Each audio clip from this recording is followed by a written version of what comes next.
Hi guys. So last के 2 हफ्तों में दो बहुत ही अच्छी वेब सीरीज़ आई हैं। एक तो है द फैमिली मैन सीज़न 2 जो 2021 की the one of the most anticipated web series थी, और दूसरी थी दी नवंबर स्टोरी। दी नवंबर स्टोरी ओरिजिनली तमिल वर्जन में बनाई गई है, बट डिज्नी हॉटस्टार प्रीमियम पे ये हिंदी डब्ड वर्जन में अवेलेबल है, और इसमें लीड रोल में है तमन्ना भाटिया। तो मैंने ये दोनों वेब सीरीज़ देखी है, तो आज के इस वीडियो में मैं इन दोनों वेब सीरीज़ के बारे में आपको बताऊंगा, और आपको बताऊंगा कि इन दोनों में से वेब सीरीज़ में किसमें आपको टाइम अपना इन्वेस्ट करना चाहिए और कौन सी वेब सीरीज़ ज़्यादा एंगेजिंग और ज़्यादा एंटरटेनिंग है। तो इसी बात पर चलिए आज का वीडियो शुरू करते हैं। सबसे पहली जो वेब सीरीज़ के बारे में बात करूँगा वो है द फैमिली मैन सीज़न 2। जी हाँ, फैमिली मैन सीज़न 2 अपने आप में एक ऐसी वेब सीरीज़ है। इनफैक्ट द फैमिली मैन एक ऐसी वेब सीरीज़ है जिसको ज़्यादा प्रमोशन की ज़रूरत नहीं है। इनफैक्ट लोग ज़्यादा इंतज़ार कर रहे थे कि ये वेब सीरीज़ कब आएगी, और जब फाइनली इसका ट्रेलर लॉन्च हुआ था तो फिर लोगों में ये बात थी कि इस वेब सीरीज़ को कब लॉन्च किया जाएगा। बात करते हैं सीज़न 2 के प्लॉट के बारे में। तो सीज़न 2 वहीं शुरू होता है जहाँ से सीज़न 1 ख़त्म हुआ है, इसलिए सीज़न 2 के जो पहले एपिसोड के कुछ सीन्स हैं वो सीज़न 2 के एंडिंग को रिफ्लेक्ट कर रहे होते हैं।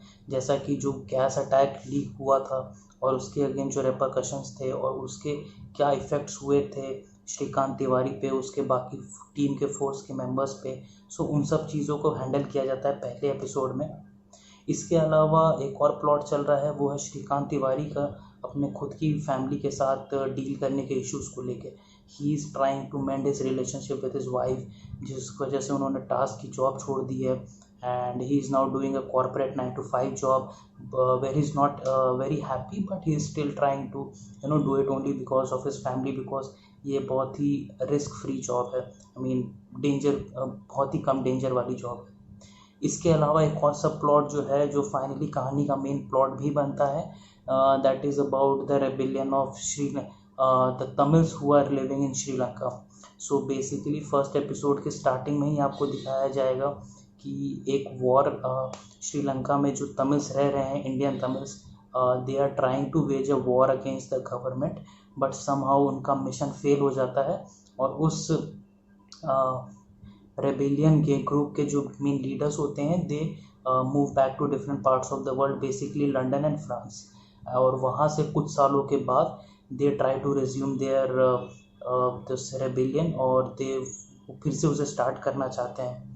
और इस वजह से इस फाइनल मूवमेंट को रोकने के लिए ही वापस से श्रीकांत तिवारी जो है ये finally joins back to the task. And again ये पूरी कहानी वैसी ही है कि how this task group along with the help of Tamil force, police force, ये इस पूरे अटैक को रोकते हैं। So this is basically the plot of the family man season 2। अब बात करते हैं the good things and bad things about the family man season 2। So the good thing is, जैसा मैंने कहा कि जो स्टार्टिंग में सब प्लॉट है वो तमिल रेबिलियंस का है, श्रीलंकन तमिल्स का है, और फाइनली जाके वो मेन प्लॉट भी बनता है। तो उसके लिए जो कास्टिंग डायरेक्टर है और even the makers of this season, उन्होंने जेन्युइन और प्रॉपर इन्फ्लुएंस दिखाने के लिए तमिल एक्टर्स को कास्ट किया गया है। सो आई थिंक जो पूरी एंटायर कास्ट है वो द फैमिली मैन सीज़न 2 की, उसमें 40% कास्ट जो है वो तमिल स्पीकिंग है, वो तमिलनाडु के चेन्नई के ही एक्टर्स हैं। इस वजह से एक प्रॉपर है कि बहुत ही अच्छा फील आता है, इस ऑथेंटिक फील आता है इस पूरे वेब सीरीज़ का।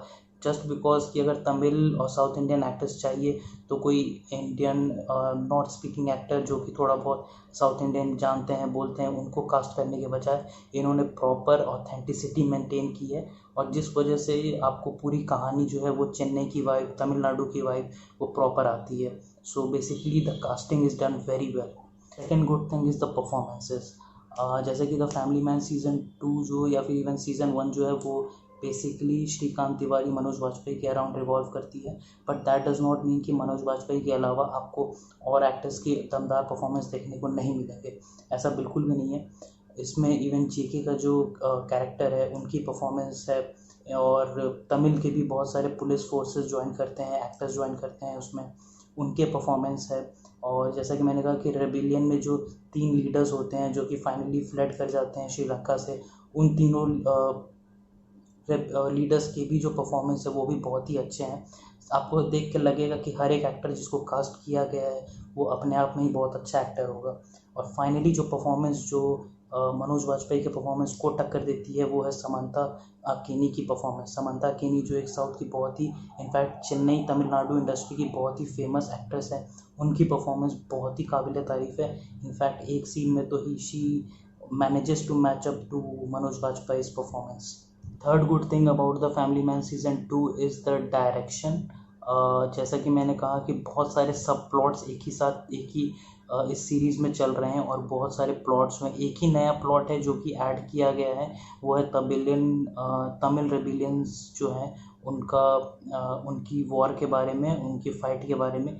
This is the only new plot that is brought in the new season. और जैसा मैंने कहा कि इट स्टार्ट्स एज अ सब प्लॉट बट फाइनली वही मेन प्लॉट बन जाता है। बट इसके अलावा भी श्रीकांत तिवारी के अपने फैमिली इश्यूज़ हैं, उनके बच्चों की लाइफ की कहानी है और इसी तरह के और भी बहुत सारे सब प्लॉट, छोटे छोटे प्लॉट चल रहे होते हैं। बट आपको कहीं भी ऐसा ये नहीं लगता है कि आपको एक ही साथ बहुत सारी चीज़ों के बारे में देखना पड़ रहा है, सोचना पड़ रहा है और आप एक प्लॉट पर फोकस करने के बाद आपका ध्यान फिर दूसरे प्लॉट पर नहीं जा रहा है। आप दूसरा प्लॉट देखने के साथ आप ये सोच रहे हो कि शायद पहला प्लॉट के बारे में आप you are still thinking about it, but ऐसा नहीं है। So here the direction and the screenplay I would say is done very well. मतलब पूरी कहानी को इस तरह से बांधा गया है कि एक प्रॉपर फ्लो में है और कोई भी एक सब प्लॉट जो है वो अधूरा नहीं रह पाता है, जैसा कि मैंने कहा। और हर एक प्लॉट अपनी तरफ से जो स्टार्ट हुई थी उसकी कहानी एंड तक कहीं ना कहीं ख़त्म हो जाती है या फिर वो फाइनली मेन प्लॉट में किसी ना किसी तरह से मर्ज कर जाता है। सो this is the third and final thing which is good about the family man season 2।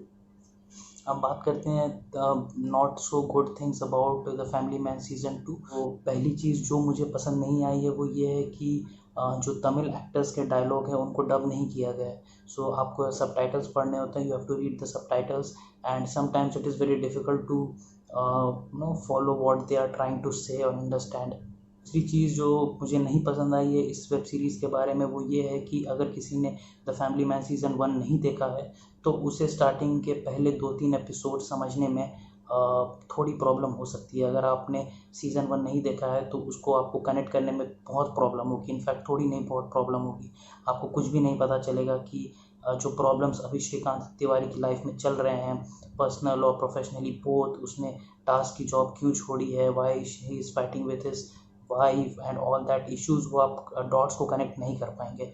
सो इस सीज़न की रिक्वायरमेंट यही है कि आपको अगर सीज़न 2 देखना है तो आपको सीज़न 1 भी देखना पड़ेगा। अब बात करते हैं द नवंबर स्टोरी के बारे में। नवंबर स्टोरी जो है ओरिजिनली तमिल वर्जन में बनाई गई है, तमिल लैंग्वेज में बनाई गई है। तमन्ना भाटिया जो है she is playing the lead character. उनके अलावा जो भी एक्टर्स हैं वो Chennai based film industry, Tamil film industry से के एक्टर्स। नवंबर स्टोरी की अगर प्लॉट की बात करें so the plot is basically the relationship between a daughter and her father. So the father is a crime novelist and he is very old now and he is suffering from Alzheimer। और उनके treatment के लिए the daughter needs 80 lakh rupees and she is trying to find that money कि वो पैसे कैसे इकट्ठा करे so that she can treat her father and the disease. इसी बीच एक मर्डर हो जाता है। Tamannaah Bhatia who is playing the daughter, उनका एक और घर होता है, उसी में नवंबर 16 को एक मर्डर हो जाता है एंड मर्डर में क्या होता है कि द शी फाइंड्स दैट कि besides the dead body her father was there and due to Alzheimer उसके फादर को कुछ भी याद नहीं रहता है कि वो मर्डर किसका था, कैसे हुआ, उन्होंने किया या किसने किया। So this is basically the plot, entire plot of the November story कि यहाँ से कैसे even Tamannaah Bhatia is trying to find कि वो मर्डर किसने किया था और वो पुलिस से भी बचती हैं so that police does not arrest her father और उनको जेल ना हो जाए। Now talking about good things about the November story is, सबसे पहला जो है कि बहुत दिनों बाद आपको एक बहुत ही अच्छा सस्पेंस थ्रिलर देखने को मिलेगा। अगर if you are a big fan of watching suspense thrillers so the November story is for you. दूसरी चीज़ जो अच्छी है इस वेब सीरीज़ में वो ये है कि जो एक्टर्स कास्ट किए गए हैं, भले आपको अगर उन एक्टर्स को आपने पहले नहीं देखा होगा किसी हिंदी मूवी में, बट हर एक एक्टर की एक्टिंग जो है बहुत ही स्ट्रॉन्ग है, बहुत ज़्यादा स्ट्रॉन्ग है। और इनफैक्ट कुछ सीन्स में तो even Tamannaah Bhatia is overshadowed by the other actors. Third thing which is good about this web series is that even though there is the main plot of a daughter trying to protect her father from the police, who is thinking that the father might have done the murder of might have done the murder, इसके अलावा भी एक छोटा सा सब plot चल रहा होता है. And the interesting thing is that कि हर एपिसोड के स्टार्टिंग में शुरुआत के पहले जो 5 मिनट्स होते हैं 5 मिनट्स होते हैं वो ब्लैक एंड वाइट होता है और उसमें वो एक सब प्लॉट चल रहा होता है जो अपने आप में भी एक अलग स्टोरी है. बट फाइनली ये प्लॉट भी जाके मेन प्लॉट में मर्ज कर जाता है. So that is the beauty of this the November story, कि कैसे वो पहले 5 मिनट के प्लॉट को बिल्डअप किया गया है so that finally it can merge into the main plot at the later. Talking about not so good things about the November story is that मुझे ऐसा लगा कि तमिल में ये पूरी वेब सीरीज़ बनाई गई है तो हिंदी में डब करने के कारण एक छोटा सा एसेंस जो है वो कहीं ना कहीं मिस हो गया है. अगर इसे प्रॉपर हिंदी में बनाया जाता तो एक थोड़ा सा एक जो मिसिंग आपको फील होता है, बिकॉज जब भी कोई मूवी ओरिजिनल लैंग्वेज से किसी और लैंग्वेज में डब की जाती है तो कहीं ना कहीं वो जो फ्लेवर होता है लैंग्वेज की वजह से वो कहीं ना कहीं गायब हो जाता है. सो ये एक बात है जो मुझे थोड़ी सी एक दो एपिसोड्स में थोड़ी किसी ना किसी सीन में फील हुई है. दूसरी चीज़ जो मुझे इतनी अच्छी नहीं लगी द नवंबर स्टोरी में वो ये है कि फाइनली जो लास्ट का जो एपिसोड है उसको थोड़ा सा ज़्यादा खींचा गया है. वो मेकर्स चाहते तो वो फाइनल एपिसोड को उन्होंने जानबूझ के थोड़ा सा लंबा बनाया है. हालांकि पहले हाफ में वो पूरा सस्पेंस रिवील हो जाता है, लेकिन last towards the second half थोड़ा सा ज़्यादा खींचा गया है. अगर उससे ज़्यादा नहीं खींच के थोड़ा कंडेंस करके बनाते तो शायद एंडिंग और प्रॉपर हो सकती थी. सो ऑल एंड ऑल अगर मैं बात करूँ तो दोनों ही वेब सीरीज़ बहुत अच्छी हैं. दोनों ही वेब सीरीज़ को ऑडियंस का बहुत प्यार मिला है. दोनों ही वेब सीरीज़ का IMDb पे स्कोर बहुत अच्छा है, यूज़र रिव्यूज़ बहुत अच्छे हैं. सो डिपेंड्स कि अब सवाल ये है कि आप कौन सा देखें. सो फैमिली मैन सीज़न 2 उन लोगों के लिए है जिन्होंने फैमिली मैन सीज़न 1 देखा है, बिकॉज जैसा मैंने पहले कहा कि सीज़न 1 अगर आपने नहीं देखा है तो सीज़न 2 की बहुत सारे सब प्लॉट्स आपको समझ में नहीं आएंगे. आपको सिर्फ एक फाइनल तमिल रेबिलियन वाला प्लॉट ही पसंद आएगा. बट अगेन जो पूरा जो फन है फैमिली मैन सीज़न 1 का या फिर जो श्रीकांत तिवारी की एक्चुअल कहानी है वो आप मिस कर दोगे तो आपको शायद सीज़न 2 उतना अच्छा ना लगे. अगर आपने फैमिली मैन सीज़न 1 नहीं देखा है और आप सस्पेंस थ्रिलर शोज़ देखना पसंद करते हैं तो मेरा रिकमेंडेशन होगा कि आप द नवंबर स्टोरी ज़रूर देखें, because I think it is well made.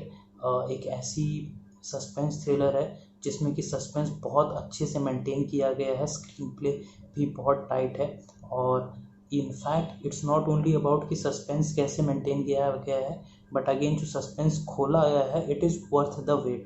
बहुत बार ऐसा होता है सस्पेंस थ्रिलर शोज़ में या मूवीज़ में कि सस्पेंस बहुत अच्छा होता है लेकिन जो एंडिंग होती है वो उतनी सेटिस्फैक्ट्री नहीं होती है.